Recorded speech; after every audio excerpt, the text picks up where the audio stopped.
আমি বলি ভাইকে যে দুটো একটা কথা আমাদের ভাইদের সামনে একটু বলার জন্য। তো আমি যখন এসেছিলাম, ঠিক আছে, আমার যখন একটা আমারই একটা ইয়ে হয়, ভাই হয়, আমাদের ওখানে থাকতো, ওর নাম হচ্ছে সম্রাট বিশ্বাস।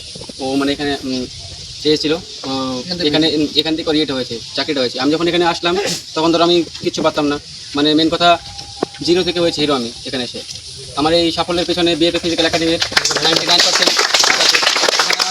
দাদা আছে সুলতান দা, পিটি ইন্সট্রাক্টর। এবং সুলতান দা আপনাদের মানে তোমাদের যা যা করাচ্ছে, পিটি মিটি ব্যায়াম ট্যাম যাই হোক, ওখানে গিয়ে 99% মিলবে ওটা। তোমাদের এটা নিয়ে কোনো ইয়ে হবে না, অসুবিধা হবে না। আমাদের দাদা আছে পিন্টু দা, প্রশান্ত দা, নিজের মা বাবার মতন আমাদের গাইড করেছে। যে আমাদের যে একাডেমির যেসব স্যাররা আসে, জাহাঙ্গীর স্যার, যে হিন্দি ম্যামরা আসে, হিন্দি ম্যাম, যে সমস্ত স্যাররা আসে, ওরা অনেক গাইড করে আমাদের ইয়ে ক্লাস মিলাস করিয়েছে। তারপর তোমরা যদি সেন্টারে ঠিকমতো মানে তোমরা যদি সেন্টারে থাকতে না পারো, অনেকজন আছে দেখবা সেন্টারে এসে বলে আমি থাকবো না, আমি সেন্টারে আমার দ্বারা সম্ভব না, তার দ্বারা জীবন হবে না, চাকরি হবে না, সেটা আমি বললাম। একদম রাইট কথা। এটা একদম চাকরিটা ধৈর্যের চাকরি। ট্রেনিংয়ে গিয়ে যে 1 মাস কমপ্লিট করতে পারবে সে ধরো ট্রেনিং পাস। ওই 1 মাসের মধ্যে তুমি যখন যাবা, ওই যে একটা আছে মেলটা আছে, ঠিক আছে, ওখানে মানে ওই মেলটার সাথে তোমাকে এক্সচেঞ্জ হতে একটু লাগবে, টাইমটা লাগবে, ঠিক আছে। ওই 1 মাসের মধ্যে তুমি যদি ঠিকঠাক করে থাকতে পারো, তাহলে ভাবো তুমি ট্রেনিং পাস করে গিয়েছো। ট্রেনিংটা এরকম না, ট্রেনিংয়ে অনেক হয়, টর্চার মর্চার অনেক হয়, সেটাও তোমাদের করতে হবে, সহ্য মজা করতে হবে। আমাদেরও হয়েছে, অনেক টর্চার হয়েছে। রাত বাজে 1টা 2টোর সময় শুতাম, তখন ওখানে কীরকম দোষ করবে একজন, শাস্তি পাবে সবাই। একদিন কি হয়েছে, রাত বাজে 1:30 বাজে শুয়ে আছি, দোষ করেছে একজন।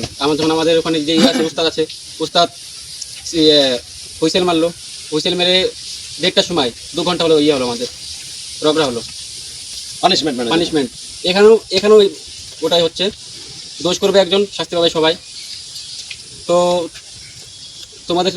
তোমাদেরকে বলছি, ভাই বোন যারা আছো, আমাদের যে স্যার আছে সুলতান দা, পিন্টু দা, প্রশান্ত দার এই 3জনের কথা শুনে চলো।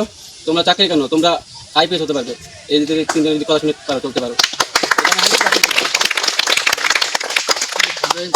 এখানে ভাইকে অনেক ধন্যবাদ যে আমাদের মাঝে আজকে এসে দেখা করলো। ভাই আমার কালকে চলে যাবে, বুঝলে, কয়েকদিন থেকে বলছিল যে দাদা আসবো। কারণ অল্প দিনের ছুটিতে এসে তোমরা জানো, হ্যাঁ, আত্মীয় স্বজন সবাই মাঝে গিয়ে দেখা করে আসতে হয়।